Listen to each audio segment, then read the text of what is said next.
Today in Spider-Man, we get the spiciest villain from the set, a web-slinging pseudo-Thalia, and a blue card that might sneakily be kinda busted. Let's break it down.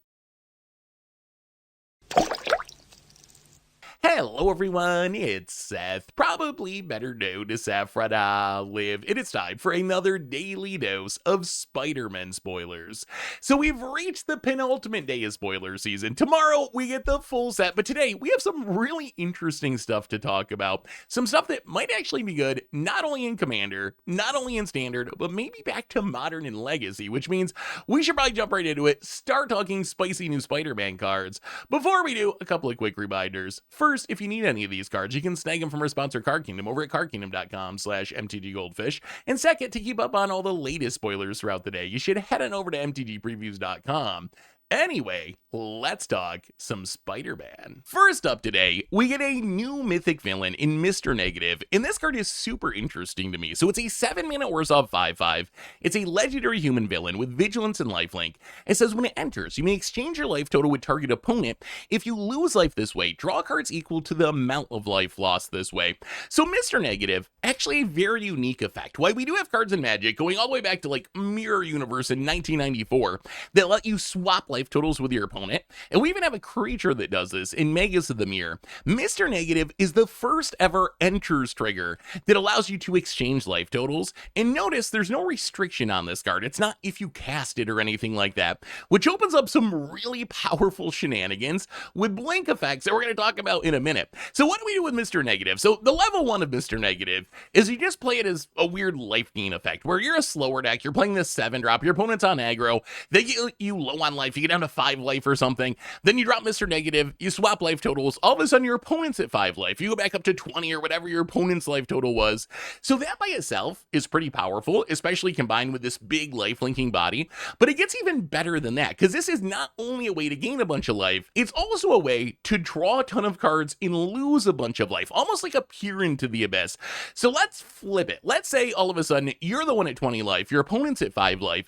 If you play Mr. Negative and choose to let your opponent swap life totals, you're going to go down to 5, which means you lost 15 life in this exchange, which means you draw 15 cards with Mr. Negative, which is absolutely absurd. And it gets even better than that, because the way you can get around ending up at a super low life total, which is risky, is to use blink effects. So go back to that same scenario. You're at 20 life, your opponent's at 5 life. You play Mr. Negative, you swap life totals, you go down to 5, you draw 15 cards with Mr. Negative's ability.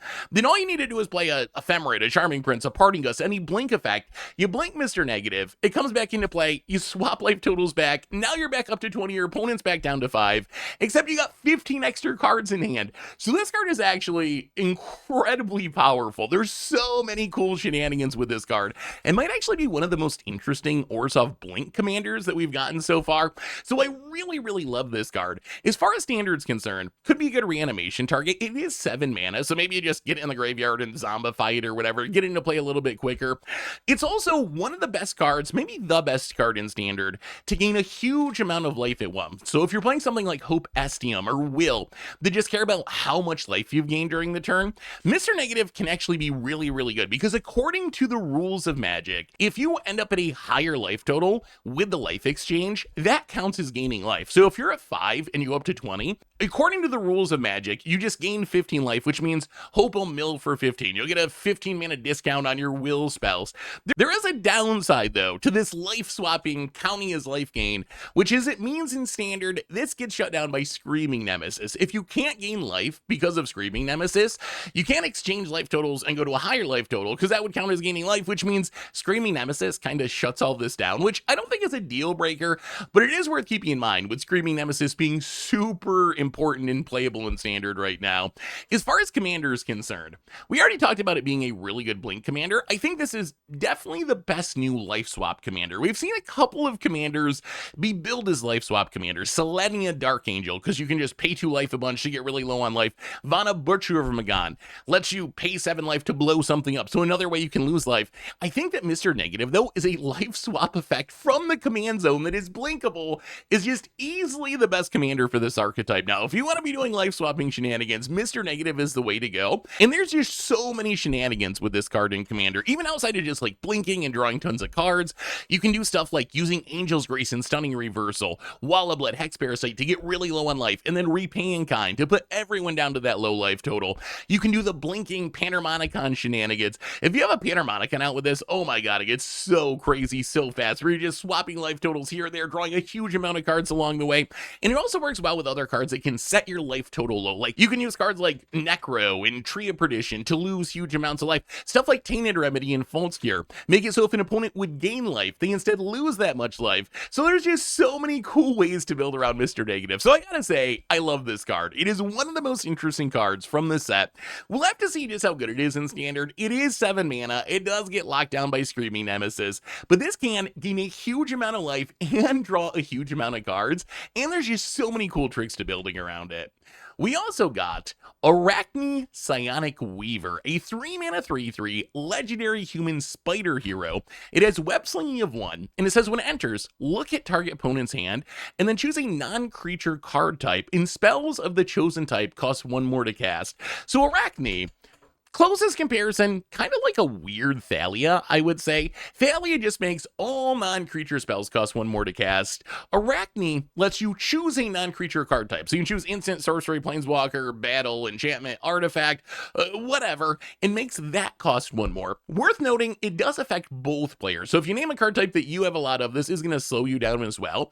But I think this is a pretty interesting twist on a Thalia, where its ability, I would say, is a little bit worse, but its body is a 3-mana 3/3, or if you can web sling it, a 1-mana 3/3 is even better than Thalia's, and I think that this can actually serve a purpose in Constructed. So one of the things I've found in Standard is one of the best ways to try to compete with the Agatha Soul Cauldron deck is a bunch of taxing effects, Lightstall Inquisitor, Clarion Conqueror, High Noon, and Arachne just fits really well into that archetype. It's just another way to make your opponent's stuff cost a little bit more, to annoy them a little bit, and since your tax deck is mostly going to be creatures, you really shouldn't get hit by Arachne's ability hardly at all. It's also just a pretty good standalone card in any sort of aggro deck if you can web sling it. So if you have like turn 1 Novice Inspector, turn 2 you attack, get it tapped, Arachne it into play. You can also use stuff like the planet lands or vehicles as a way to tap your creatures without having to get them into combat. So I think if you can consistently get this down to 1 mana by like turn 2 or even turn 3, so you can double spell on turn 3,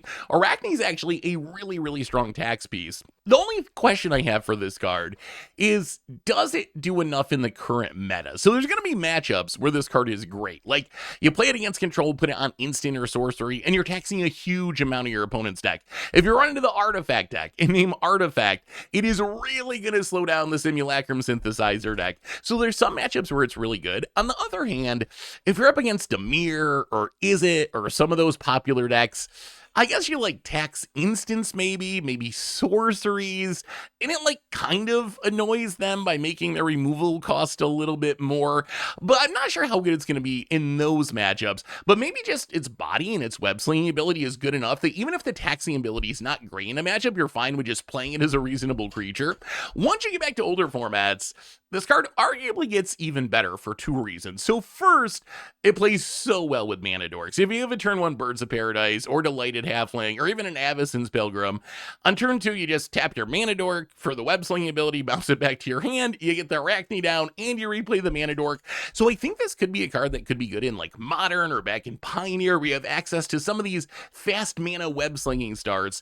Also in older formats, there's more decks that are kind of built around a single card type. Like if you run into Modern Storm, or like Arclight Phoenix and Pioneer, and you name sorcery or you name instant, you kind of get an almost Thalia out of it because so much of that deck is built around one card type that you're kind of taxing everything your opponent does. So I think that Arachne, not quite Thalia, but I don't think it's that far from being Thalia. And I think this card, even if it doesn't take off immediately in Standard, just because the matchups and the meta might not be in the best place for a Thalia deck, over the course of the next 3 years, I would be very surprised if Arachne wasn't a playable Standard card, and I even think it has a chance to break into some older formats thanks to the web slinging synergy with Mana Dorks. Next up, we got a card that the more I read it, the more I become convinced that this card's actually kind of busted in one of the strongest cards in the entire set, and that is Hide on the Ceiling. So Hide on the Ceiling, blue and X instant, to exile X target artifacts and or creatures, return the exiled cards to the battlefield under their owner's control at the beginning of the next end step.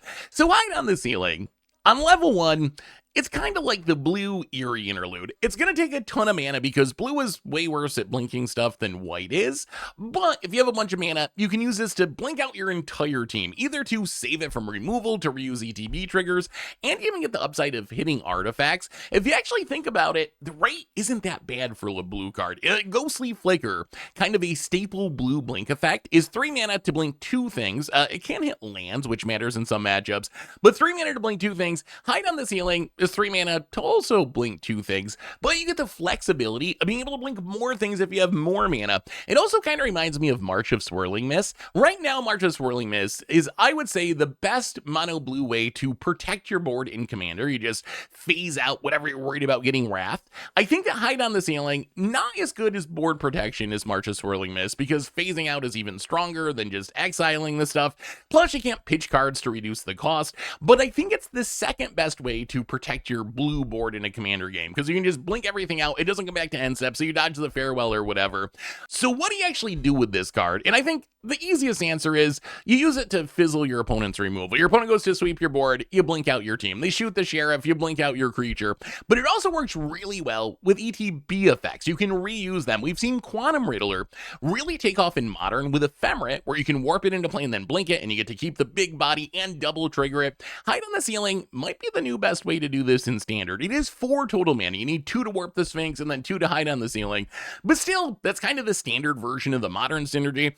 Plus, you can bounce Bizas to reuse its ETB trigger, gain life, make tokens. You can bounce Meringue River Region to bounce more things. So any sort of like ETB focused, Panharmonicon focused deck, this card is going to be really, really good. And that's what I'm hyped to build around this. We have Starfield Vocalist, we got Virtue of Knowledge, we got stuff like Extinguish Your Battleship. Hide on the Ceiling seems so perfect for some sort of like blue-based Panharmonicon deck in Standard. So that's definitely being added to my list of decks to brew once we get the Spider-Man set. But this card is even better than everything we've been talking about, because if you read it carefully, you will notice it does something fairly unique, which is it doesn't only let you blink your own things. It doesn't say XILX artifacts and creatures you control or anything like that, which means you can use this on your opponent's stuff. And you're probably thinking, well, why would I want to use it on my opponent's stuff? And an easy answer is you get blockers out of the way to swing in and deal a bunch of damage or whatever. But it gets even better than that. It also doesn't say non-token, which means you can use this against like a Simulacrum Synthesizer deck with a bunch of constructs. And this is essentially a removal spell. Every token that you blink is never going to come back into play. So it's like a weird blue removal spell. You can use it to reset the counters on something like Vivi. You can use it to reset an Agatha Soul Cauldron. Wait till your opponent exiles a Vivi and then blink it out. The Vivi's exiled forever, no longer under the Soul Cauldron.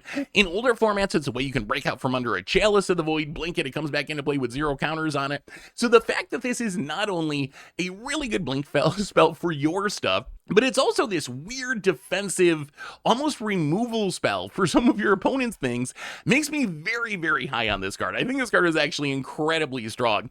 As far as Commander is concerned, as I mentioned before, I think this is mass protection spell number 2 in mono blue behind March of Swirling Mist, plus you get all the extra upsides out of it.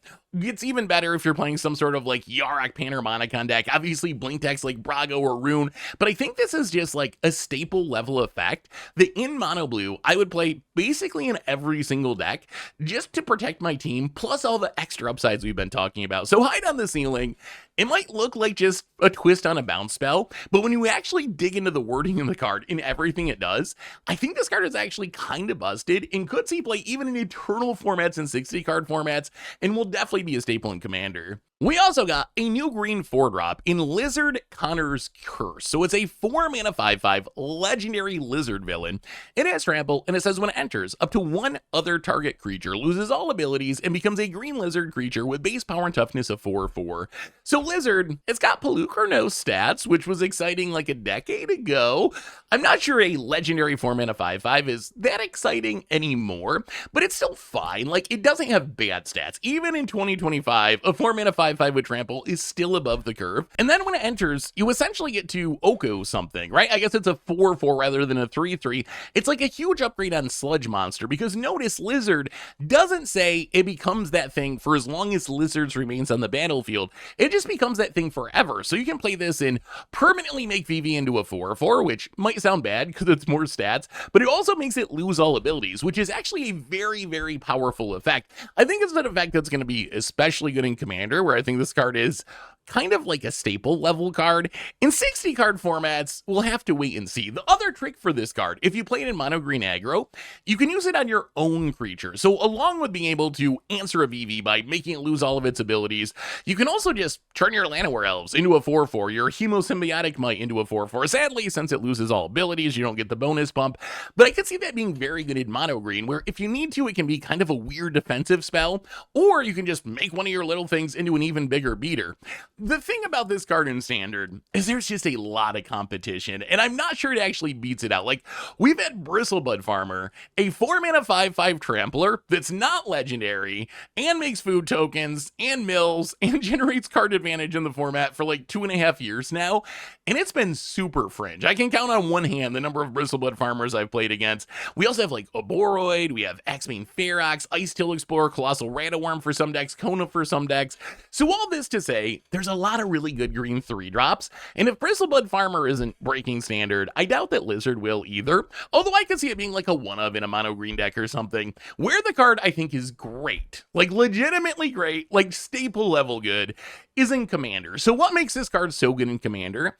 And the answer is, it's a mostly permanent answer to Commander. So if you know how Commander works, which I'm sure you do, if a commander dies, you can just put it back in the command zone and play it again, which makes effects like Lizard or Kenra's Transformation especially powerful because it more or less kills the commander. I know it'll still be on the battlefield as a 4/4, but it more or less removes the commander without letting your opponent put it back in the command zone. So if your opponent's a Troxa and you just Doomblade it, your opponent's like, sure, whatever, spend 6 mana, replay a Troxa, keep doing my thing, or Prosper or Vivi. But if you Lizard in a Troxa or a Prosper or Vivi, your opponent's gonna have a 4/4 with no abilities, and they don't have the option to just put their commander back in the command zone and get its ability again. So I think, as a big believer in Beast Within effects, I think this is just the closest thing we've had to like Beast Within on a body, and even better in a lot of ways since it doesn't actually kill the thing. So I think this is just a really good removal spell in basically any green commander deck. So Lizard, maybe some chance to see Standard play. Worst case, great commander card, is a really unique removal spell. We also got some group hug action in Cheering Crowd. So Cheering Crowd, a 2-mana Gruul hybrid 2/2 human citizen, says at the beginning of each player's main phase, that player may put a +1/+1 counter on this creature. If they do, they add a colorless mana for each counter on it. So Cheering Crowd, we've never seen a card exactly like this before, but it kind of reminds me of Eladrami's Vineyard, Suzuko, Color of Autumn, cards that give each player mana during their turn. If you think about how this works, you play this card on turn 2, you pass to your opponent, they're like, all right, I put a counter on it, I get an extra mana. They probably use that mana to kill the Cheering Crowd, and you're very sad, and you got no value out of it. But if they don't, then you untap, and you're like, I'll put a counter on it, I'll make 2 mana. Then the next turn, your opponent gets 3 mana, back and forth, back and forth. So it just kind of speeds up the game. The downside is, your opponent always gets the mana first, so they can theoretically just use that mana to deal with the Cheering Crowd. The upside of Cheering Crowd is you get the creature out of it, and it's a growing creature that eventually ends up being pretty big, although it doesn't have any evasion or anything. I think as a Cheering Crowd, it should probably have like trample or something, but anyway, that is the downside of the card, is even though the creature gets really big, your opponent can still just chump block it with a 1/1 or whatever. So I will say this card, as far as 60 card formats is concerned, I think it is about as unplayable as a card can be. There's just no way you want to play a card that's gonna give your opponent resources and give them the resources first, and there's just not enough upside. If this was a 2-mana 10/10 or something, then it'd be like, okay, I can see where we're going with this. So I think this is mostly like a group hug commander card or a group slug commander card. Kind of reminds me of Descent into an Avernus, where you get this increasing amount of mana throughout the game, but you also get an increasing amount of damage. Cheering Crowd does the mana thing, doesn't do the damage thing quite as well because you still got to attack with it, but it's kind of a similar game plan. As I mentioned before, the big issue with this is your opponent can just use the mana to kill the Cheering Crowd, which is why I didn't want to play it in 60 card formats. Although in a game of Commander, if you think about how this actually works, if it sticks and your opponent doesn't just kill it, you can drop some really big stuff really quickly. So let's say you play this on turn 2. You play it on turn 2, you pass to your next opponent. They're like, all right, I'll put a counter on it. So now it has 1 counter. Then you go to your next opponent. They're like, okay, I'll put a counter on it. Now it has 2 counters. You go to your next opponent. They put a counter on it. Now it has 3 counters. It gets back to your turn. You're like, I'll put a counter on it. It has 4 counters, which means if you make your turn 3 land drop, you're going to have access to 7 mana on turn 3, which in theory means you just drop an Itali or a Platinum Angel or some ridiculous bomb and take over the game.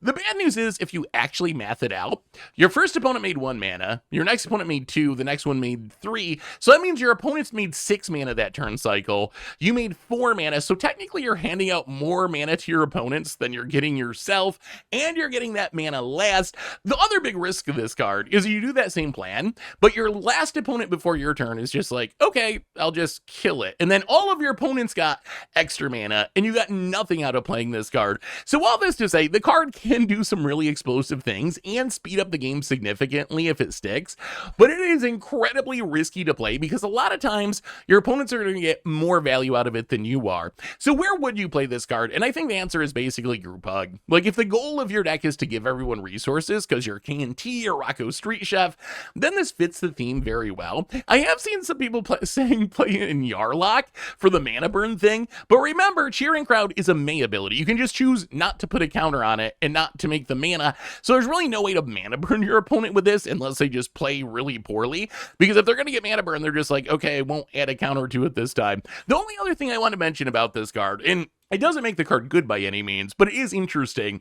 The ability where you get to make mana works for any counter on the card. So it's not just the +1/+1 counters that are put on it with its first ability. So if you have other ways to add counters to it, then you could theoretically make even more mana. Although I'm not sure if that's a good thing, because then that would mean your opponents are also going to make even more mana. But it is kind of cute and worth keeping in mind. So Cheering Crowd, not a good 60 card format card, not a good commander card, but a fun group hug card, I guess. We also got a new hybrid 2-drop in Mary Jane Watson, a 2-mana Selesnya 2/2, a legendary human performer. This says, whenever a spider you control enters, draw a card. This ability triggers only once each turn. So Mary Jane Watson, it's like Welcoming Vampire, Enduring Innocence, but for spiders. The downside is, it's legendary, and it only works with spiders. The upside is, it's only 2 mana, which is pretty cheap for the effect. So if you're playing a spider deck, like with Scarlet Spider, and Radioactive Spider, and Spider Ham, and Spinneret, and Spiderling in Standard, I think this would probably be a part of it. Like, it is so annoying that it's legendary. I guess it's gotta be legendary for flavor purposes. If it was not legendary, like Welcoming Vampire, Enduring Innocence, I would actually be pretty high on the card. As it is, I think it's more just like, it's a fine 2-drop in a spider deck, but not great. I will say, I actively kind of hate this card in Commander. In Wizards, if you're watching this would be a good time to fix the hybrid rule in Commander. One of my pet peeves in Commander for a long time has been that hybrid mana doesn't work the way it was intended to work. Because the way that hybrid mana is intended to work is a card like Mary Jane is a mono green card and a mono white card, not a Selesnya card. That is the whole point of hybrid mana. So I think the way this card should work, according to color identity, is you could play it in a mono green deck, or even a Golgari deck, or you could play it in a mono white deck. But the way it is right now, you have to be a green and white deck to play the card, which basically means that Mary Jane Watson does not work with basically any popular spider commander from Magic. Shelob, Ishkana, Thantis, Arasta, the Swarm Weaver, because it's just in the wrong colors. In Magic, spiders are mostly green, in Golgari, not in white, so it doesn't work with the popular spider commanders from Magic. And to make things even worse, you can't even play it with some of the most hyped Spider-Man, like Spectacular Spider-Man is mono white, Spider-Ham Peter Porker is mono green, so you can't play Mary Jane in those decks with the current hybrid rules. So I guess you can play it in some spider commander decks, like Cosmic Spider, Ultimate Spider-Man, Amazing Spider-Man, but not all of them. So Mary Jane Watson, this card actually just kind of makes me annoyed because I wish it wasn't legendary for 60 card purposes, and then I wish that hybrid mana worked the way it was supposed to for commander purposes, which kind of makes me feel like this is just a card without a home. Like, yes, there's some specific Spider-Man commander decks that can play it. Yes, it's still probably okay in a spider deck in standard, but with a little tweak of the rules as far as color identity, the card would be so much better. We also got an intriguing new equipment in Doc Ock's Tentacles, a 1-mana equipment that's 5 to equip, gives equip creature +4/+4, but whenever a creature you control with mana value 5 or greater enters, you may attach this equipment to it. So Doc Ock's Tentacles, it offers a lot of power and toughness for its mana. It gives the same buff as like a Batterskull, a Haunted Plate Mail.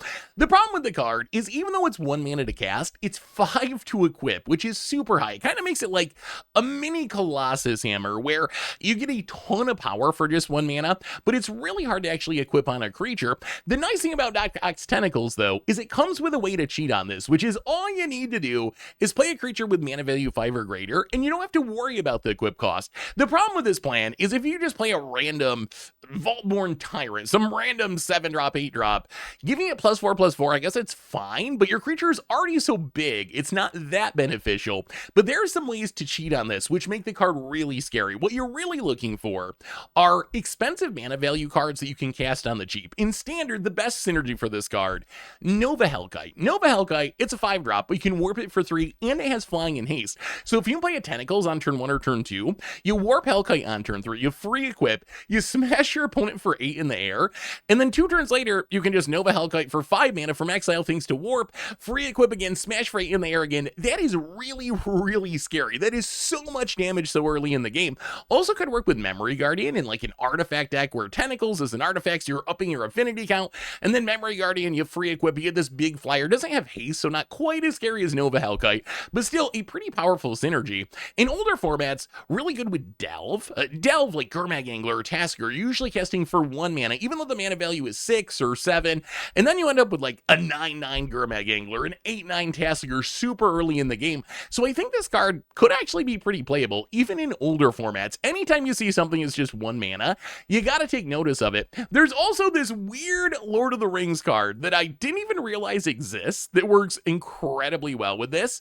So Riders of the Mark, it's 7 mana for a 7/4, but it costs 1 less for each human you control. It has Trample and Haste, and the beginning of your end step, if it attacked this turn, you bounce it back to your hand and make a number of soldiers equal to its toughness. So if you can play a few humans to get the cost down on Riders of the Mark, you Doc Ock's Tentacles, you get the free equip, which is going to make it an 11/8. You smash your opponent with this 11/8 attacker, and then on your end step, it bounces back to your hand, and you get 8/1/1 human tokens. So I don't know if this will be good enough to actually build a deck around, but it does seem pretty sweet, and it's all legal in Modern. Speaking of Modern, you can also get it with Urza's Saga, and we've seen time and time again, 1 mana artifacts go way up in value in formats with Urza's Saga since it's so easy to find them. And this could work in like an affinity shell where you have like Thought Monitor, Sojourner's Companion, which are expensive enough that you get the free equip, even though you're casting them for free or for 1 mana. The only question I have is if you're playing an affinity style deck, is Tentacles better than just like playing a Cranial Plating or a Nettle Cyst? I think those might actually just add way more power to the battlefield, so it would work in the deck. Is it the best option for the deck? I don't know, but it might be like a one of Urza's Saga target where you get in situations where it's good. You can't get a Plating or a Nettle Cyst with an Urza's Saga, so I could see the utility there. Once you get back to Commander, seems like a Slicer staple at a minimum. Slicer likes to get really big, and then you pass it around the table. It's 5 mana, so you equip for free. So it seems really good in Slicer, but really, I think this card's probably good in just a lot of equipment decks. It's only 1 mana. A lot of popular equipment commanders like Arnya Kennerid or Serwyn or Nahiri or Danitha or Kisgoria are expensive enough that you get the free equip out of it, and if you're trying to do like Voltron-y stuff, just +4/+4 for free on your commander is really, really strong. So Doc Ock's Tentacles, the card actually seems really good. I think this card can see standard play. It's even potentially like a modern playable card, and definitely good in equipment style decks in Commander. Rounding things out today, we get a bunch more cards from the special sheet. Value-wise, actually, I think maybe the ugliest card of the day is the most expensive. Parallel Lives is like a $35, $40 card. For some reason, even though I like the art on most of the cards on the sheet, I don't really like the Parallel Lives art. The Ponder, though, the Ponder looks super sweet. The old comic book art looks super sweet, but just some really solid reprints with Spider-Man art. As far as lower rarity cards, there's only one that really caught my eye today, which is Swarm Being of Bees, a 3 mana 2/2 legendary insect villain with flash and flying and mayhem Mayhem of 1. So this card reminds me a little bit of Kitchen Imp, a 4-mana 2/2 flying haster with Madness of 1, which has seen a bit of play in Madness decks in the past. If you can discard a Swarm, being able to get a 2/2 flyer for just a single mana is a pretty powerful effect. You can even do it during your opponent's turn, thanks to Flash on the card. So I think this could be a part of some sort of Mayhem deck in Standard. The only question is, because it's legendary, how many copies can you actually play? You can't really stack them up. But still, I think this card could have constructed ramifications. We also got a bunch of draft chaff that you can check out over on MTGPreviews.com. Anyway, those are our daily Spider-Man spoilers for today. So what do you think of the cards? What do you think of the set? Let me know in the comments, and I'll be back tomorrow with one more dose of daily Spider-Man spoilers. We'll have the full set tomorrow. So until then, have a great day, everyone, and I will talk to you soon. Looking for even more magic? Well, check out yesterday's spoiler video here, or maybe the deck that I built to try to beat Is It Cauldron in Standard.